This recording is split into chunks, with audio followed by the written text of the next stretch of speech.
Assalamualaikum warahmatullahi wabarakatuh. My name is Fadhli from 11 Science 2. Today I will explain you about earthquake. Earthquake. Earthquake is one of the most destroying natural disasters. Unlucky, it often happens in several regions.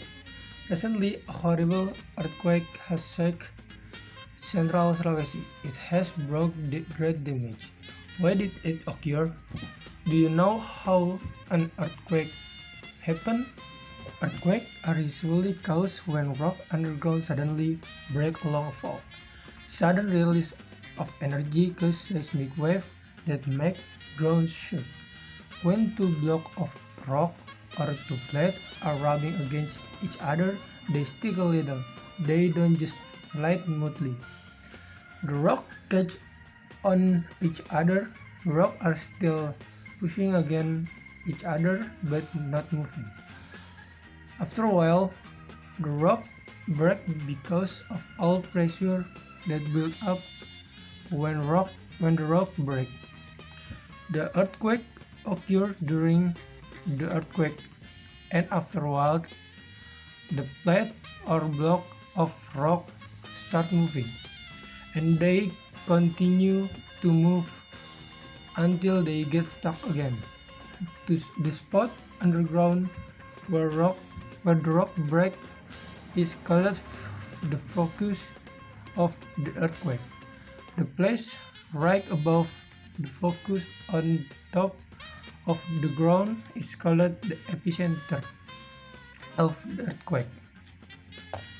The effects of earthquake are terrible and devastating.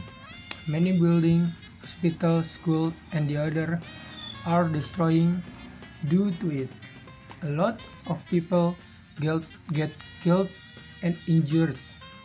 Many people lose their money and property. It affects the mental health and emotional health of people.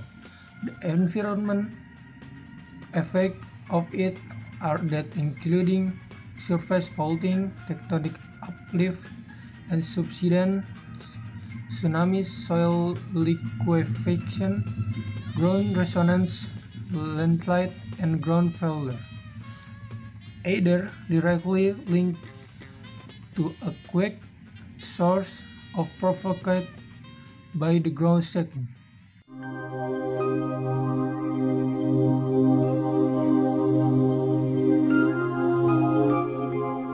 Earthquakes.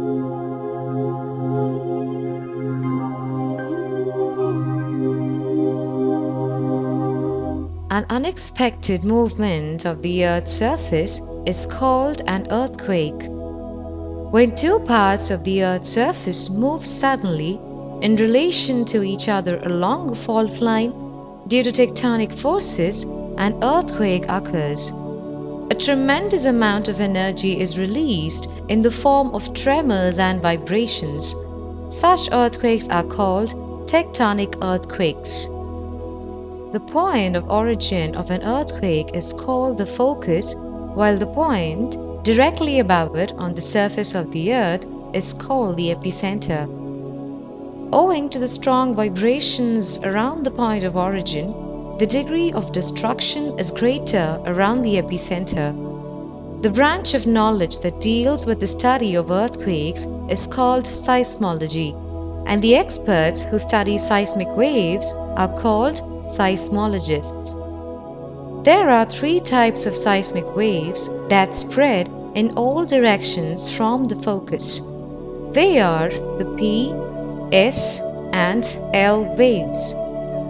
The compressional waves are the first to reach the earthquake recording station as they travel 1.7 times faster than the shear waves and are therefore called primary or P waves, while the shear waves are called secondary or S waves.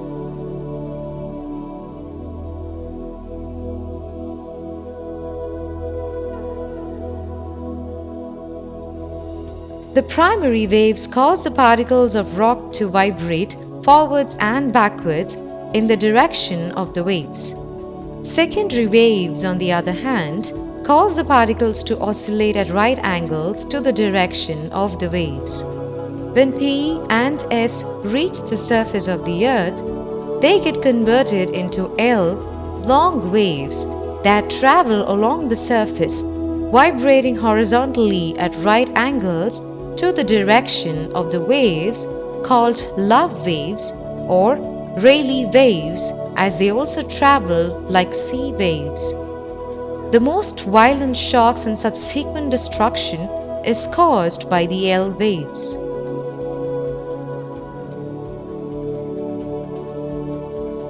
The instrument used to detect and record seismic waves is called a seismograph. The recorded material appears like a graph and is called a seismogram. Based on the depth of their foci, earthquakes are classified into three types. They are deep focus earthquakes that occur at depths exceeding 300 kilometers, the reasons for which have not yet been identified. Intermediate focus earthquakes with depths of foci ranging between 55 and 300 kilometers. Shallow focus earthquakes with depths lesser than 55 kilometers. To measure the magnitude of the earthquakes, a Richter scale is used. The point scale is arranged in such a way that each of the units on the scale is equivalent to 30 times the energy released by the previous unit. While a magnitude of 2 is seldom felt, a magnitude of 7 indicates the lower limit of an earthquake that has a devastating effect over a large area. So, thanks for watching. Wassalamualaikum warahmatullahi wabarakatuh.